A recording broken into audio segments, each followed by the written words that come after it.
A paz seja com todos da parte de Deus Pai e do Senhor Jesus Cristo. Aqui nos encontramos, felizes, agradecidos a Deus por mais um dia de vida e também pela oportunidade que temos de estudar juntos a Sua Palavra. Agradecemos a todos vocês que estudam conosco e que nas orações particulares vocês se lembram de nós aqui no trabalho que fazemos voluntariamente para juntos nos aproximarmos de Deus através da Sua Palavra. Agradecemos a todos vocês que estudam e compartilham esses estudos com outras pessoas. Queremos agradecer a vocês que são inscritos no canal Hora Tranquila no YouTube, que clicam no dedinho de joinha, e ainda agradecemos a vocês que nos escrevem dizendo de onde estão acompanhando os estudos. Mandamos aqui um alô especial para o José Henrique, de Serra, no Espírito Santo. José Henrique manda um alô especial para Edileuza e também para Marli. Pedro e Isabel. Eles estão completando 8 anos de casados. O Pedro é filho da Leonor Maia, lá de Portugal. Que Deus abençoe Pedro e Isabel. Margarida Vaz é de Brockton, em Massachusetts. Ana Maria Moraes é de Manaus, Amazonas. Ismailda Godoy é de Aparecida de Goiás. Aparecida Reis é de Itabocas, do Brejo Velho, na Bahia. E todos os demais que nos escrevem, nós agradecemos e mandaremos sempre um alô para vocês. Iremos orar. Eterno Deus e Pai que estás nos céus, mais uma vez a nossa gratidão a Ti por mais um dia de vida, por mais esta oportunidade que temos de juntos podermos estudar a Sua Palavra.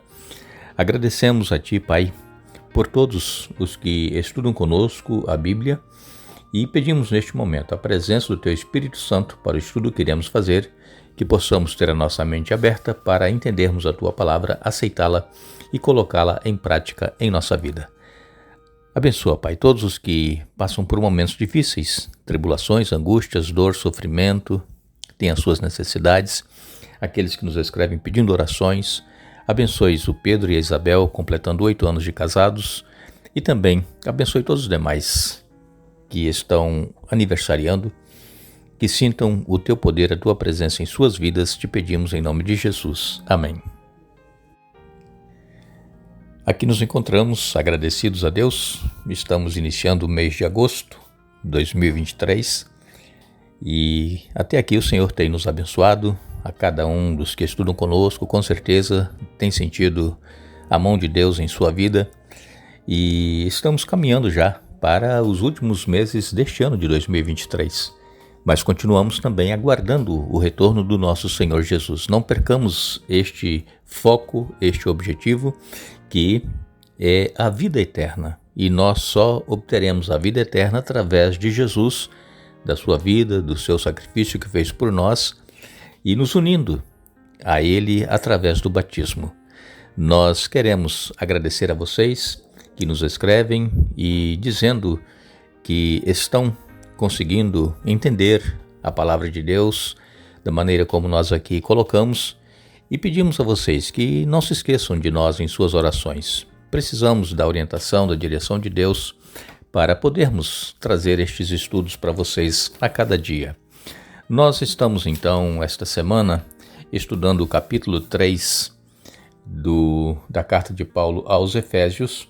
Ontem nós estivemos aqui falando nos versículos 1 a 6, onde Paulo fala que o mistério que estava escondido foi revelado agora aos gentios. E qual mistério era este? Era a graça de Deus estendida a todo ser humano. Jesus, ele veio, ele quebrou aquela barreira de separação que havia entre judeus e gentios, e de todos os povos ele fez um só. Então Cristo, ele só tem uma igreja aqui neste mundo. E esta igreja, com certeza, está se preparando para o encontro com o Senhor Jesus. E quando falamos igreja, nós não falamos placa de igreja, nome de igreja. É individualmente, cada um de nós. Jesus ele vem para buscar a sua igreja, que está espalhada por todas as denominações religiosas, tem os seus fiéis, os sinceros. Estes Jesus virá buscar. E então este mistério ele foi revelado aos gentios, que é a graça de Deus estendida a todo ser humano. E Paulo ele continua aqui falando então a respeito do seu ministério. Ele foi chamado diretamente por Jesus para ser apóstolo. Paulo ele não foi um dos 12 discípulos, e depois do suicídio de Judas, os discípulos reunidos fizeram uma escolha através de nomes que eles colocaram para ser lançado sorte, e saiu o nome de Matias. Matias, então, foi o discípulo que ocupou o lugar de Judas Iscariotes. Mas, como nós entendemos pela palavra de Deus, Paulo é o que foi realmente escolhido por Deus para poder ocupar o lugar de Judas Iscariotes. É tanto que Matias, ele ficou na obscuridade. Nós não ouvimos falar nada de Matias, que foi escolhido como 12º discípulo. Mas, de qualquer forma, ele fez parte, então, dos 12 discípulos e também dos apóstolos que foram comissionados para poder levar o evangelho. E Paulo, então, teve este encontro maravilhoso com Jesus na estrada de Damasco. Ele foi chamado diretamente por Jesus para poder exercer este ministério da pregação do evangelho aos gentios. Nós vamos ler a partir do verso 7 do capítulo 3 da carta aos Efésios. E aqui o apóstolo Paulo, ele vem dizendo: pela graça e pelo grande poder de Deus, recebi o privilégio de servir, anunciando essas boas novas. Ainda que eu seja o menos digno de todo o povo santo, recebi pela graça o privilégio de falar aos gentios sobre os tesouros infindáveis que estão disponíveis a eles em Cristo, e de explicar a todos esse segredo que Deus, o Criador de todas as coisas, manteve oculto desde o princípio. O plano de Deus era mostrar a todos os governantes e autoridades nos domínios celestiais, por meio da Igreja, as muitas formas da sabedoria divina. Esse era seu propósito eterno, que ele realizou por meio de Cristo Jesus, nosso Senhor. Por meio da fé em Cristo, agora nós, com ousadia e confiança, temos acesso à presença de Deus. Portanto, peço-lhes que não desanimem por causa das minhas provações. É por vocês que sofro, e a honra é de vocês. Então, mais uma vez aqui, Paulo animando os crentes lá em Éfeso para que não desanimassem porque Paulo havia sido preso, para que eles perseverassem, porque era por causa deles, por causa dos gentios que haviam se convertido, é que Paulo estava preso agora por ele pregar o evangelho. E como nós temos dito aqui no nosso estudo,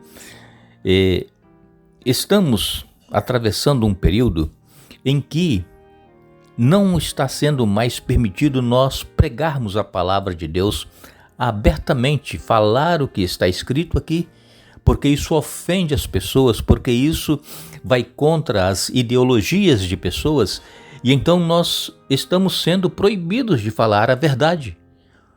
E muitas pessoas, pregadores, pastores, já têm sido processados e até presos por causa de pregar o que está na palavra de Deus.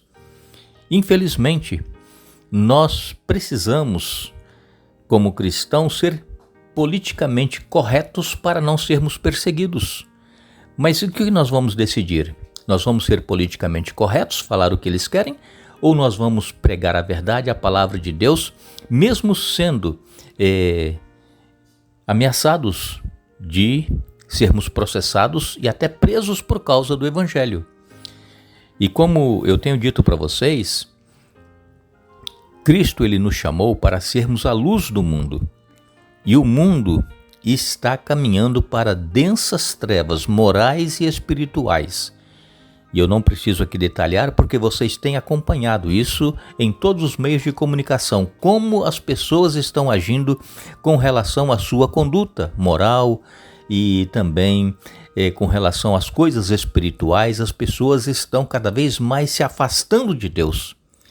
E então, Jesus, ele nos escolheu, ele nos chamou para sermos luzes, para podermos iluminar este mundo de trevas e que ainda sofrerá mais ataques do inimigo, levando ainda a mais escuridão espiritual. Que Deus nos ajude a mantermos acesa a nossa luz, que ela não se apague e que possamos perseverar e não desanimar, não desistir, como Paulo estava aqui insistindo com os os habitantes de Éfeso, para que eles não desistissem, porque Paulo estava preso. Então Paulo, ele, como apóstolo de Jesus Cristo, não por escolha humana, como foi o caso de Matias, que foi escolhido por pessoas, seres humanos, mas ele agora, sendo escolhido por Jesus, ele se apresenta como o menor dos apóstolos. E vejam que Paulo, ele era erudito, ele era muito eloquente, ele era muito culto. Ele tinha posições sociais antes de aceitar a Jesus, ocupava posições de destaque, mas como apóstolo, ele diz aqui que ele é o menor dos apóstolos. Inclusive está aqui em 1 Coríntios no capítulo 15 e no verso 9, Paulo, ele diz: pois sou o mais insignificante dos apóstolos, aliás, nem sou digno de ser chamado apóstolo, pois persegui a igreja de Deus. Então, por ele haver sido um perseguidor, ele, usado agora por Deus, estando nas mãos de Deus, ele se achava pequeno. E é isso, irmãos, que o Espírito Santo faz. Quando nós nos aproximamos de Jesus, quanto mais nós temos comunhão com Ele, mais nós vamos vendo que nós somos pequenos, nós somos insignificantes. E há uma citação no livro Caminho a Cristo que diz que quanto mais perto você estiver de Jesus, mais cheio de falta se sentirá a seus próprios olhos, pois sua visão ficará mais clara e suas imperfeições serão vistas em amplo e distinto contraste com a natureza perfeita de Cristo. Então é isso que o Espírito Santo faz. Ele faz com que nós nos sintamos pequenos diante de Jesus. Quando nós nos aproximamos dele, temos mais comunhão com ele. E foi o que João Batista disse, né? Que importava que Cristo crescesse e que ele diminuísse. Assim é a vida cristã, irmãos. Nós não deveremos nos sentir superiores a ninguém e nem inferiores, mas sempre estarmos prontos para servir o nosso semelhante. Aqui então, em Efésios no capítulo 3 e no verso 10, o apóstolo Paulo ele diz: o plano de Deus era mostrar a todos os governantes e autoridades nos domínios celestiais, por meio da igreja, as muitas formas da sabedoria divina. Foi por isso que Paulo foi chamado, para mostrar e levar a todos os principados e potestades nas regiões celestiais, e que a igreja, ela tem as suas multiformas de sabedoria vindas do próprio Deus. E o que seria esta multiforma de sabedoria e quem são esses principados, essas potestades? Sabemos que esses principados e essas potestades nos domínios celestiais são exatamente as hostes do mal que estão aí nos domínios celestiais, né, nesse espaço que está acima de nós e que estão trabalhando arduamente para levar as pessoas à perdição. Mas que possamos ser usados por Cristo para podermos fazer a obra que Ele nos designou, porque assim como Paulo foi chamado para ser um apóstolo de Jesus Cristo, nós também fomos chamados para sermos pregadores da palavra de Deus. Não importa se você tem título de pregador, de pastor, o importante é que nós preguemos, que sejamos usados por Deus, sejamos um enviado de Deus para levar as boas novas de salvação àqueles que estão perecendo nas trevas do pecado. Que Deus nos abençoe. Que Deus nos dê um bom dia. Retornaremos amanhã para dar continuidade ao estudo desta semana, mas não nos esqueçamos, Paulo ele diz: revesti-vos de toda a armadura de Deus para ficarem firmes contra as ciladas do diabo. Efésios capítulo 6, verso 11. Que Deus nos abençoe.